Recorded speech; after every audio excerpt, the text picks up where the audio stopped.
What's good, y'all? It's your man DL Saint. Another DL short. Yo, imagine you're an entrepreneur. You were working late last night. You woke up this morning at around 10 a.m. and you discover that your business bank has gone under. They have collapsed. You go call your business partner, and your business partner tells you, yes, there's a collapse. We're trying to figure out what we're going to do next. The government guarantees $250,000 of your deposits in that bank.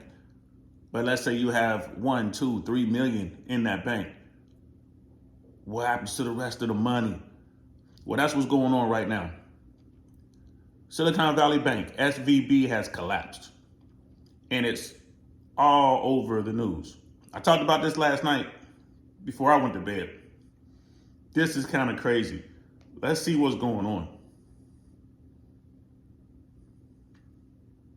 Here. It's all coming up in moments. Let's start though with Dom and the very latest. And I don't want to jump cut to the chase here, Dom, but there's a lot of questions about if you have a business account, a personal account with over $250,000 at SVB now, are you going to get that money back? You're going to get that money back up to the insured amount, no doubt, as early as Monday morning, the 13th.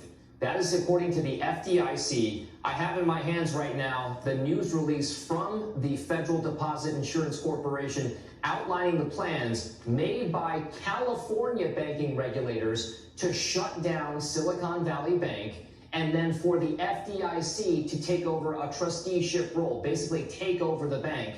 What they will do, the FDIC, the Federal Deposit Insurance Corporation, will then be to set up a bank to actually take over the assets of Silicon Valley Bank. So this is going on in real time, guys. Go look this stuff up. People are guaranteed by the federal government up to $250,000 in deposits of their money in any bank. That's the limit per bank, per depositor, if I'm not mistaken. But if you have $5 million in there, what happens?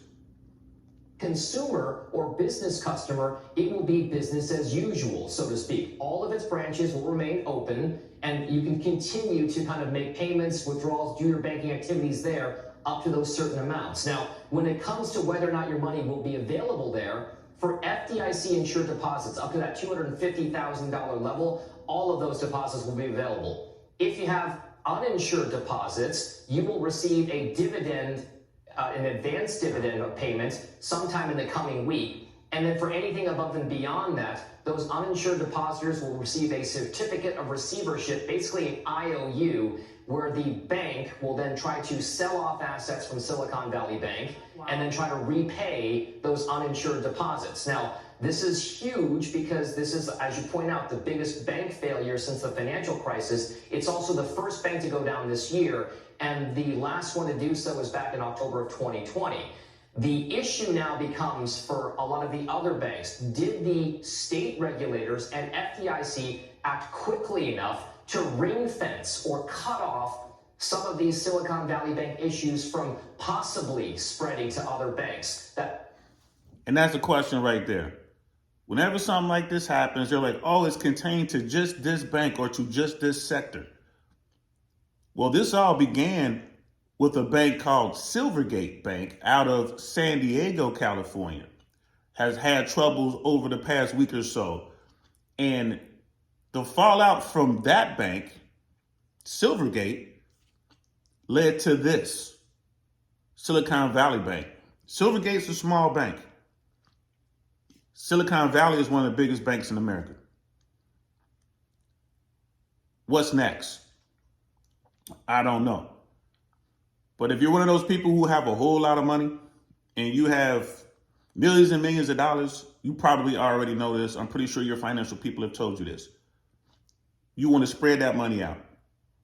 Don't leverage yourself in the sense that you're gambling with your own money by putting it into a bank and you're only insured up to $250,000.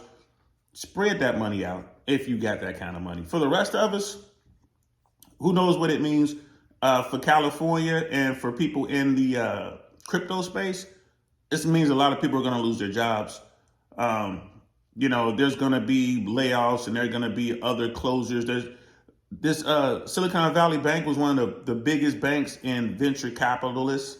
So these startups will get their money and stuff like that from this particular bank. So it's going to be a lot of startups that were just getting going. It's going to fall off. Again, a lot of people are going to lose a lot of money. It's going to be a lot of hurt. And yes, the Fed is going to continue to raise interest rates. I know people are thinking like, well, what happens if other banks catch on? What if this affects Wells Fargo? What if this affects JP Morgan Chase?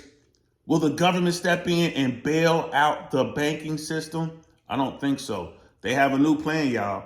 It's called a bank bail-in. Y'all need to look that up. I'm looking it up now, trying to gather what little information I can. I'm no expert, guys. I'm just some old dude who lives in Florida and talks to his computer in his attics. But on this one, I'm just out here trying to get some information and get the regular folk to start looking at this stuff, and maybe you can take some steps to protect yourself, protect your family, protect your finances. I'm DL Saint. I'm going to talk to y'all later.